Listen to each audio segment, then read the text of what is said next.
Hello and welcome to the Mindful Coach Podcast. And I'm your host, Brett Hill. I'm a mindful somatic coach and founder of the Mindful Coach Association. I meet a lot of coaches working with the Mindful Coach Association. I'm so inspired by their stories and the courageous work that they're doing that I created this podcast so you can hear them too. If you're aligned with this work, then join us at themindfulcoachassociation.com, where you can list your services for absolutely free and receive invitations to community meetings where you can network and meet your colleagues. We hope you'll join us. And now, the Mindful Coach Podcast. Hello and welcome to this edition of the Mindful Coach Podcast. I'm your host, Brett Hill. I'm the founder of the Mindful Coach Association, created the Mindful Coach Method for helping coaches learn to be more mindful and present. Whole long list of stuff that I do, but that's unimportant. What's important is, what are we feeling right now? What's going on in your world as you're listening to me? How are you doing? What's it like to be you? And if you take your attention and you turn to that question, and you simply pay attention, on purpose in the moment, to the thoughts and feelings, the sensations that are going on in you as we are here in this moment, then lo and behold, you're having a mindful moment. And for some people, that's like, oh, wow, thank you. And for other people, it's like, anything but becoming more present with what's actually my feelings. And no harm, no foul, right? Let the truth of it be what it is. Maybe it's great, maybe it's not, but it is what it is. And as we begin to develop the capacity to look inward and acknowledge the truth of our experience, and I would take this even a step further, which I do with coaches in the Mindful Coach Method and my clients, give voice to that experience. Then we begin to create a level of authority, of authorization to spin. And by that, I don't mean authority in the traditional sense of someone who has authority over another person. I mean the authority that comes from the capacity to speak the truth about your experience and to make decisions from that informed place. Consider that for a moment. Consider the alternative. What happens in your life if you make decisions from a place that isn't connected to what's actually going on for you? But instead, perhaps some idea. Oh, I want to achieve the next salary bump. I want to achieve a title. I want to be recognized. I want to be seen. I want to be loved for the objects that I have. If I can get this car, if I can wear this jewelry, if I can look this way, if I can have this face, then perhaps I'll be appreciated, and that's my objective. But really what's going on inside is something else, that's longing to be seen, appreciated, known.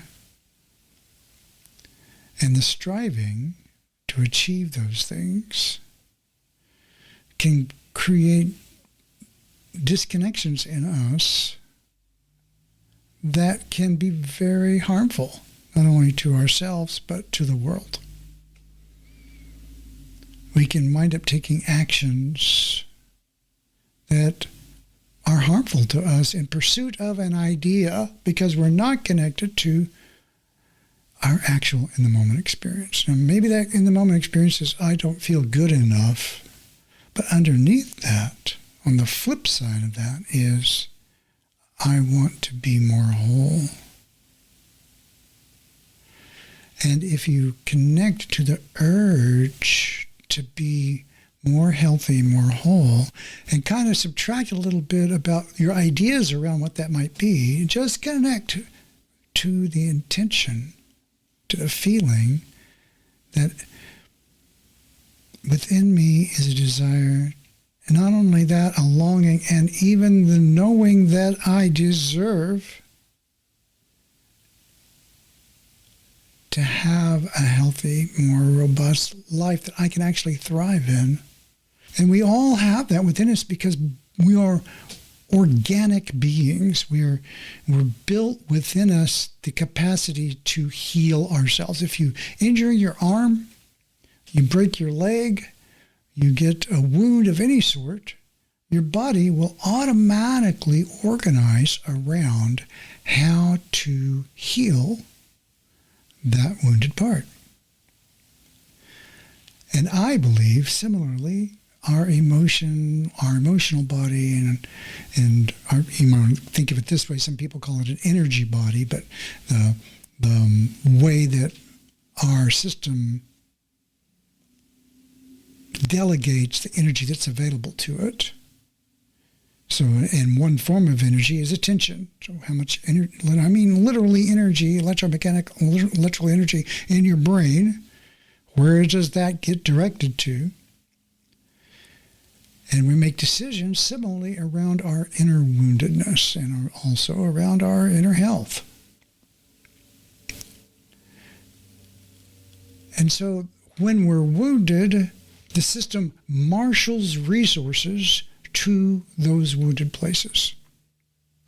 You can see swelling happen whenever you injure yourself very often, or it gets red as the system brings additional blood and other nutrients and fluids into a wounded area so that it can heal.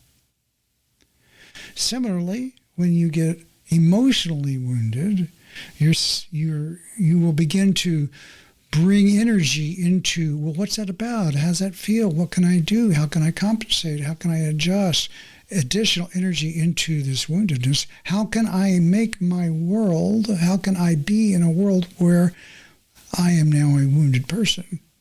Consider, for example, what happens when you're talking to someone who is had some kind of an emotional injury around a topic, and you bring it up with them. This is, someone, you might call them being touchy or sensitive, and a person might be reactive. It's like you say something to them like, gee, I didn't really feel like that you cooked that meal as well as it could be, and they go, well, what's it to you? You don't know, and I don't, and I've got this stuff going on, and suddenly they're over the top reaction because he says something critical and maybe not very skillful, and they overreact. Well, where's all that energy coming from? That's the system protecting itself, protecting the wound. No different than if I had an injured arm and there was a bruise or a scrape here, and you bump against it, someone, and they pull back with extra energy. They pull away with forcefully to protect the wound. This is the same emotionally as it is physically. Now, I'm saying all this to tell a little story. When I was a young man, I was in this relationship that I was just crazy about this girl. And it was one of those kind of scenarios where I was just kind of all in, my heart and my mind, and I was just all about this relationship. And I thought things were going really well. However, as is often the case, things weren't exactly the same on the other side of the table, so to speak. One day, she invited me to a dinner at a very upscale restaurant, which was interesting in and of itself. She had a tendency to be a little extravagant beyond her means at times. And so we were at this place and we were having like the third course, and she looked at me and she told me some very unexpected news that she wanted the relationship to end. And I was like, wait, what? There was a lot of non sequiturs here. First of all, everything seemed to be going fine. And suddenly the rug gets jerked out from under me. Plus, we're in the third course of a very expensive meal. And, suddenly I'm not hungry. So there was a lot of non sequiturs, like, what the heck? So clearly I was pretty devastated by this. And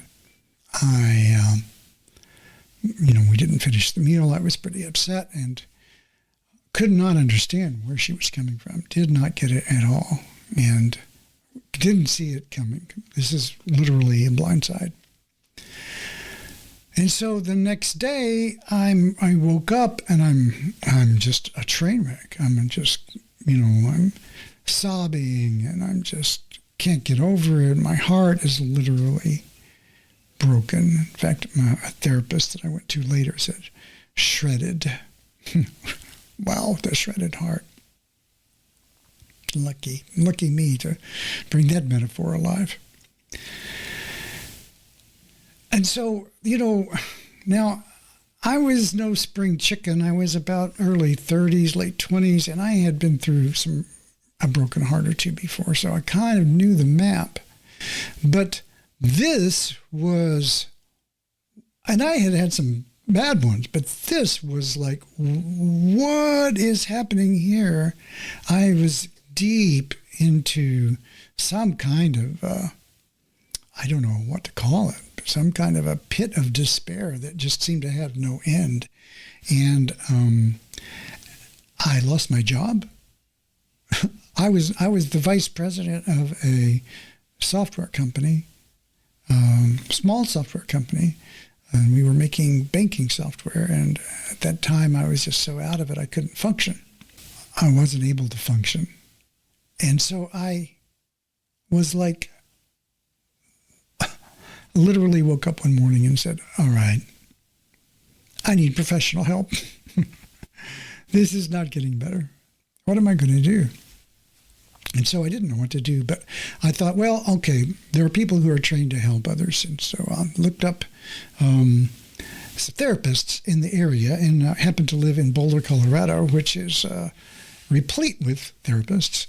And I picked one guy, really therapeutic-looking character with a beard and a goatee, and he was French. And so I thought, oh, this looks like the perfect therapist, right?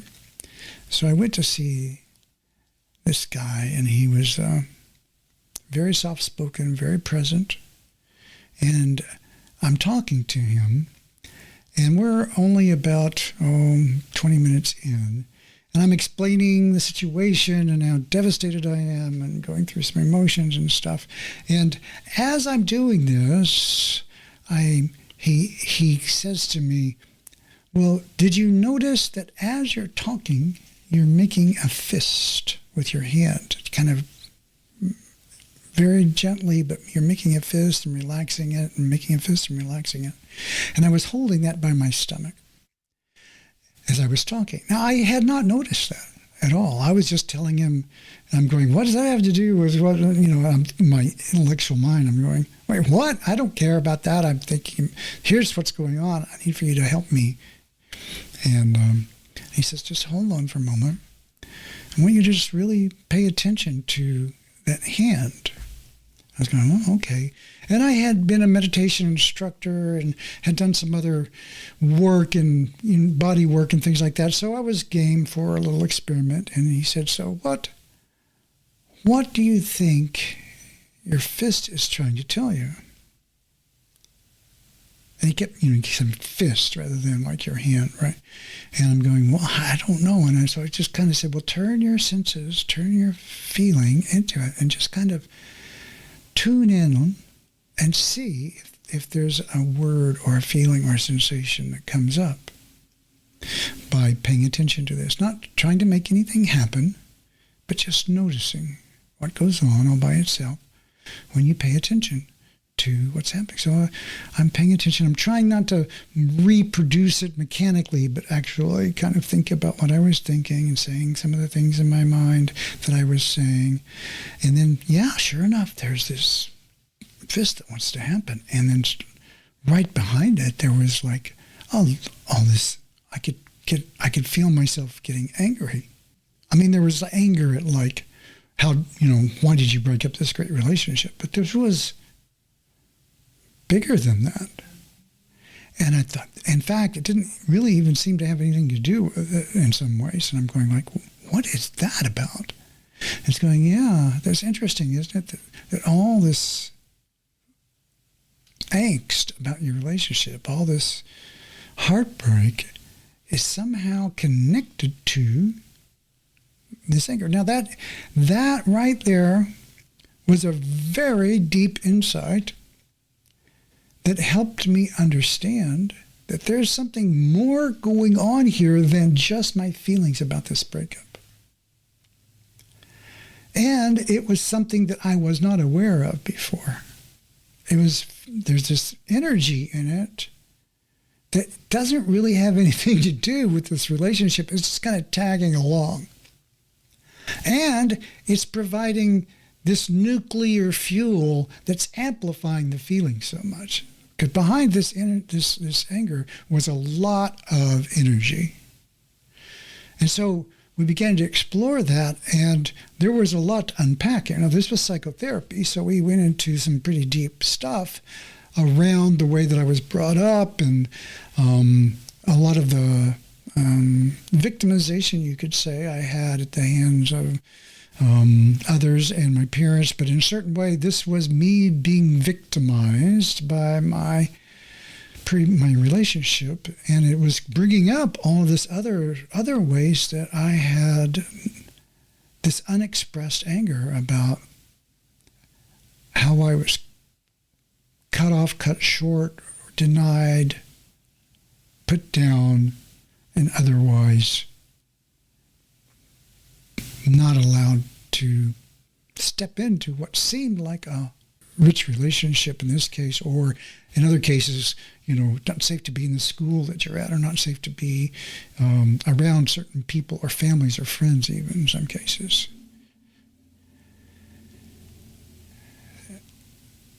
Wow. And when I began to separate these things out, I began to realize that if I was to just take the anger aspect of this and work that piece individually, that allowed me to get a handle on my heartbreak, legitimate heartbreak around my relationship. I say a handle. It just made it, instead of appearing like this gigantic, out of control thing, it suddenly becomes something that I can manage better because it's not impersonal. It doesn't have this other energy in it that I couldn't discern where it was coming from.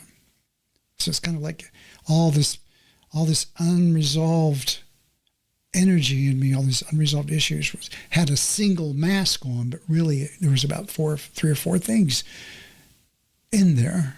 And once I was able to correctly discern the truth about what the blend of these energies, they all became something that I could begin to deal with appropriately. There's a thing in mystical languages, fantasy, for example, a thing called the true name. And it's like the true name of something has power. So I remember reading about magic and in the lore that, you would have a name, but then there was the true name. And if you knew the true name you would actually have some authority or power, not necessarily over, but in some cases even over the other being, because you could see the truth of it, you could speak its truth. And so the message here is similar to that. It's like once you know the true name, you can see the truth of these things, you begin to have some capacity to know what they are, in fact, and then you can deal with them rightly. Now, what does all this have to do with mindful coaching? Well, I was blown away by this technique of, oh my God, he just by pointing my attention to this hand, I was able to unpack a whole bunch of stuff in my life. Wow, that was so powerful. And I said, I got to know everything there is to know about this. What is this? And he said, oh, well, that's a thing I learned from a school called which is a form of mindful somatic psychotherapy. And as it turns out, they were teaching that right in Boulder. And so I thought, whoa, I've got to go. So I started to study Hakomi, and I was still at a technical job. I was doing other technical work at the time. But yet my heart was all in on this stuff, and I was trying to, of course, work this to heal myself, but I was also learning how to be really present in the same way he was with me, with other people. And so many, many hours of training and being across from others, noticing what's going on for them, learning character maps, learning how to be present with other people in a way that just your presence facilitates their process. That was one of the big learnings. It's oftentimes it's not so much what you do, but how you show up that makes things happen. That's the first part of a big learning. And so I went pretty far with this in terms of studying it, and I didn't get trained as a psychotherapist, but I always had a deep fascination with how things work. And this was a continuing inquiry on my part about how do people work? How does all this fit together? And it was exceptionally valuable to me as a person, as a human, to have learned this, because I not only could help myself, I could help other people. I continued my studies in somatic psychotherapy later with Recreation of the Self by John Eisman and retaking the whole Hakomi process all over again at the Portland Center called the Meta Center. I think it's Mindful Experiential Therapeutic Approaches. That center closed, but I had amazing experiences there. And in that training, there was this brilliant coach therapist, John Eisman, and he said something in this training that I'll never forget, and it helped me understand how all of this could be applied for coaching. He said in his method, Recreation of the Self, one of the agendas was, not agendas, that's probably the wrong word, but I should say orientations, is facilitate towards resourcefulness. Facilitate towards resourcefulness. And when I heard that, a light bulb went off. I said, well, that's how you use these same techniques, which often go deep into our emotional wounding, which is great work for a therapist. But if you're a coach, you don't necessarily want to lean into that side of things with your clients if you can find another avenue. And how do you do that? And I thought, well, that's the how. You facilitate towards resourcefulness. So if you have that kind of an orientation in your coaching where you're leaning into how can I bring resources online for this client, and you combine that with these somatic techniques, so suddenly you've got a blueprint for a really powerful means to connect people to what I would call their natural allies, the natural resilience. And once they inhabit that resilience and those allies, then you look back on your problem. And it's what I say in the method that I teach, the Mindful Coach method, is your problems don't go away. They just get smaller because you get bigger. And so when you connect with the truth of who you fundamentally are, that's easy to say and exceptionally powerful to do and kind of hard sometimes to do. But when you really feel that in your bones and you know that, and you learn to speak and act from that place, you become somewhat undeniable in the sense that I'm speaking from the truth of my experience. And this is where we started. Speaking from the truth of your experience. And someone else can say, well, that's not true for you. You're going to go, okay, well, okay, whatever. It's not really changing anything for you, right? So when you speak from the truth of your experience, not saying, I'm a 5th degree black belt and therefore I'm competent, but rather I have within me a capacity to be skillful physically with others. And that's something I carry within me. And it doesn't matter what anyone else thinks. It's the truth. It's a fact of my experience that I have this lived experience of being in thousands and thousands of interactions with other people in a particular way. And that informs the way that I move through space and the way I relate to other beings as bodies on the planet. So when you approach me in a certain way, I respond in a well-informed way. Not, well, you're like this, and so point A to point B, and now here's the fulcrum point, and I'm going to take a breath and get to my center. Not an intellectual way, but an embodied way. The truth of that is, quote unquote, undeniable when you're living in it, when you're speaking in it, when you're acting in it.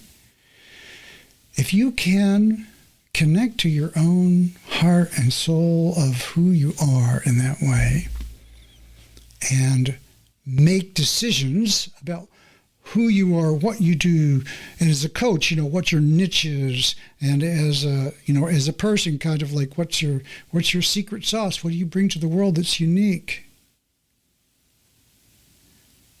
Where do you draw healthy boundaries, and how do you abide by them?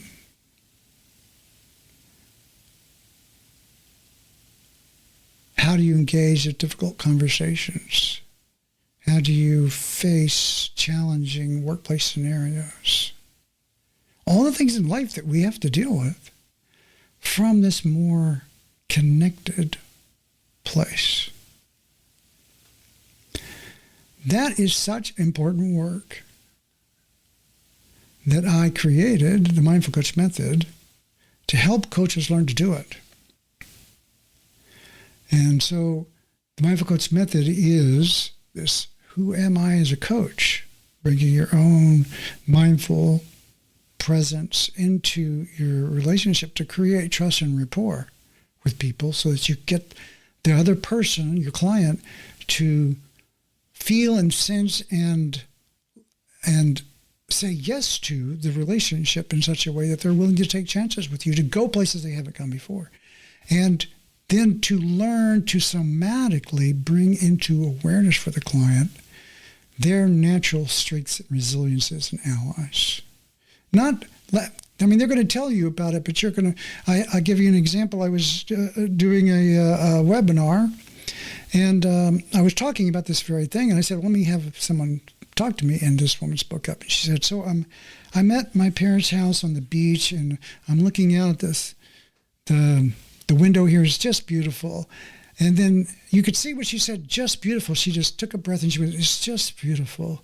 And I didn't know what she was going to say. I didn't know what her problem was or what issue she wanted to talk about. But I just said, let's just stop right there. She said, okay. And what I said was, so there's something about you and beauty. And she just looked at me, tilted her head, and nodded and said, yes. And that kind of a yes is a very full-bodied yes, a very somatically informed yes. You could see her making a decision like, he sees me. And whenever I said that, you could see that was the very beginnings. We were only like 15 seconds into the conversation of building authentic trust and rapport because of the way she lit up around her connection to beauty. And then me stopping and pausing there and going, I see that. I see you.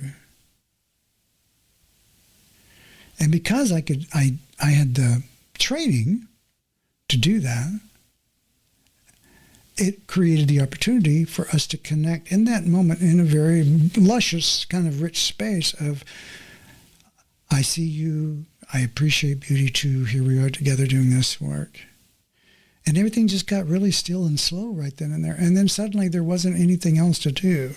I had made my point about creating a moment where just acknowledging the truth of her experience and letting her land in that as someone who enjoys and beauty goes deep with her, that's a natural ally, natural resource for her.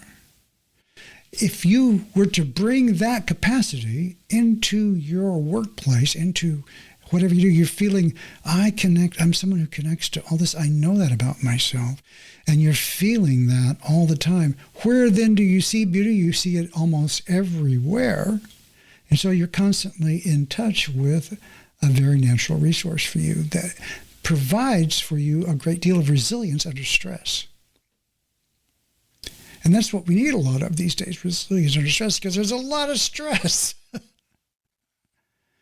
And so that's how I got wired into somatic work and decided to begin to create this method to teach coaches how to do somatic work, mindful somatic work. And in the process, I took the Inner MBA. Of course, what sounds true. And one of the cool things about the Inner MBA class is that they let you, the members could put a course on the community calendar. And so I put up a course called, well, let's say a meeting, not a course, but a meeting for mindful coaches. I said, hey, mindful coaches, come and join this thing. We called it the Mindful Coaches Corner.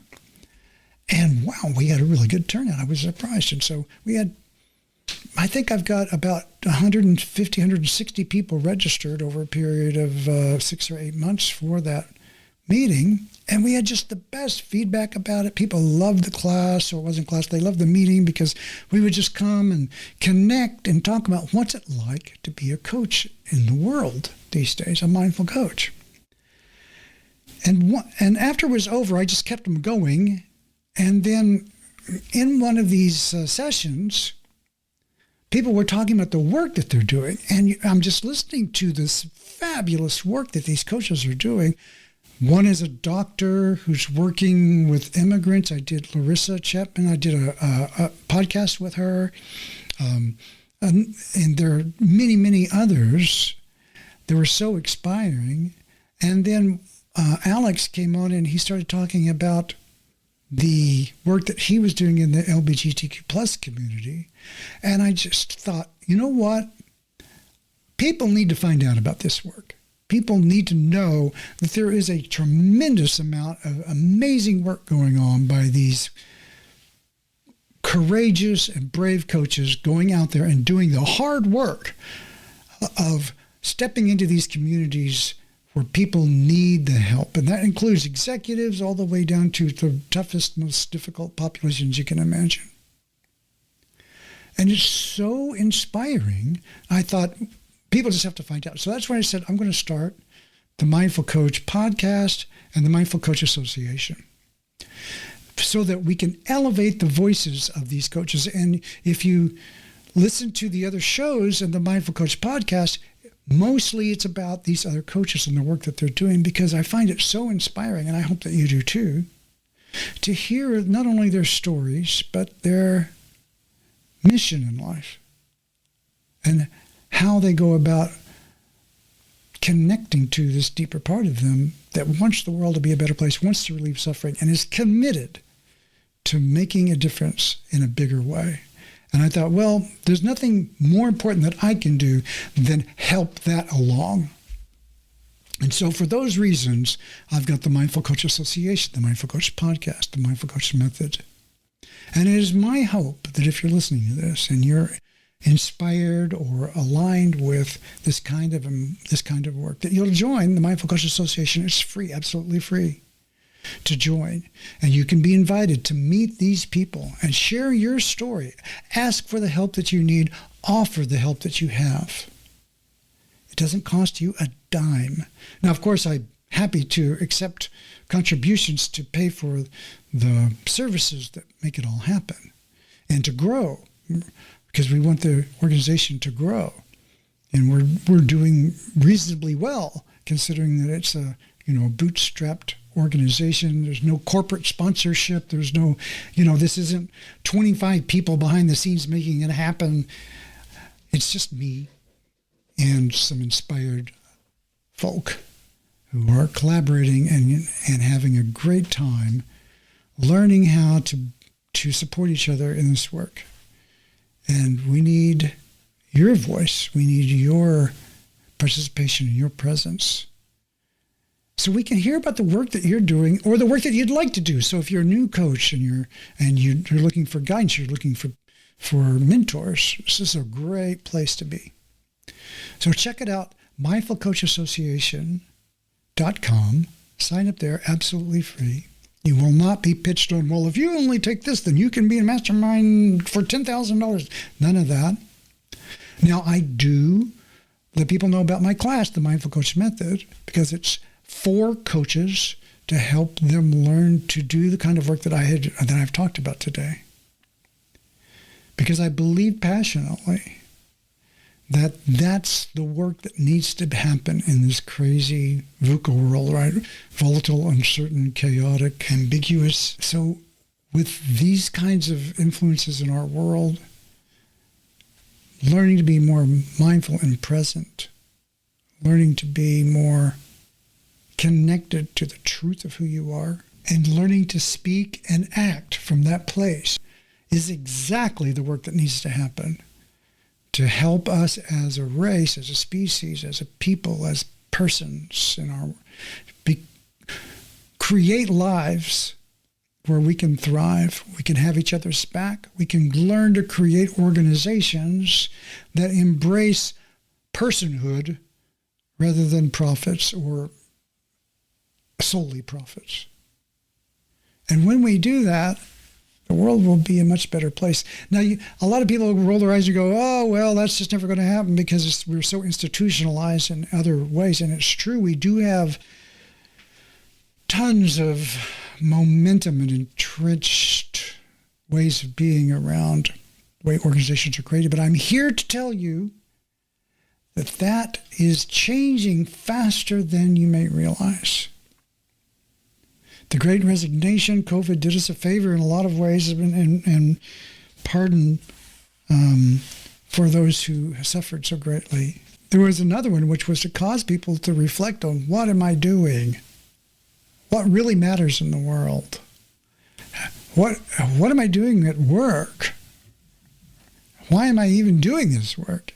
This is toxic to me. Or maybe not toxic, but it's not helping me in any way. And so we have this big mass resignation, the big resignation. And people are beginning to say, I have to have meaningful work. I have to have meaningful work that is not negotiable. And there are business owners who are realigning and going, you know what? We have to do better. And they're looking for ways. And some of that's clumsy to begin with. Some of it is just, we're going to bolt on a mindfulness program into our corporate thing and just check the box. Yep, we're doing mindfulness. Yay, aren't we great? So it's, how should I say, it's not fully informed. But at least it's a box that got checked, and the impact of those programs are still potentially positive for the people who participate in them. It's not what it's kind of interesting because I have this notion that sometimes a company might add a mindfulness program, bring people into it, they get more mindful and realize, you know what, this place is really toxic, I have to get out of here. They create people who can stand up for, set healthy boundaries. And then on the other hand, it can help to create the very people that we need to create the organizations that have a bigger vision. And that is happening. And it's happening, like I said, in a bigger way. And that's the purpose of the Mindful Coach Association, that we can, as a group, collect, get together, meet each other, help each other, support each other, and then the Mindful Coach Method to help coaches who want to learn to do mindful somatic work one-on-one in a very specialized framework that I've created called the Somatic Insight Cycle and some other fabulous details. So check that out as well, the mindfulcoachmethod.com. There's a new class coming up in September. And it's, this isn't like FOMO, but it's fear of missing out. But it's like there is a limited number of people that I can actually work with in a segment. And if you're called at all to that, just get to me, check with me and see, let's talk and see if it's something that might suit you. You can also go to themindfulcoach.com, which is my main website. There's a free 7-day email lessons and practices that you can do that's designed to help coaches learn to be more mindful and present in their work.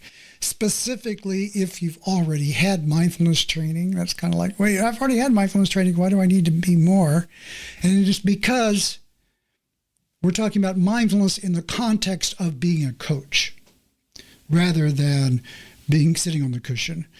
Now, that's all good. I'm not trying in any way to say that that's not good work, but there's contextual elements here that matter, relational elements. And so there's a difference. So you can learn about some of those differences and about a thing called somatic state shifts and what they mean and how important they are in that free 7-day sequence at themindfulcoach.com. So I wanted to record this particular episode to give you some background on the Mindful Coach, which is, you might say, is my brand, the Mindful Coach, and all the things that are going on there, the mindfulcoach.com, the Mindful Coach Method, the Mindful Coach Association. And it's my hope that you're aligned with this in some way. And if you are, please, let's connect. And I hope to see you in one of the meetings. And of course, it would be appropriate, I think, to take a breath and go, what's up for you now? What's it like for you to be you right now? And if it's possible in your world, wherever you are, to either have a thought or a feeling or look and see something nice, something simple, a color, a sound, a memory that brings into you a sense of well-being, of safety, of connectedness. And just let that be so. I often just look at the clouds or the sky or a tree and just be with that experience of looking and let that inform my entire system.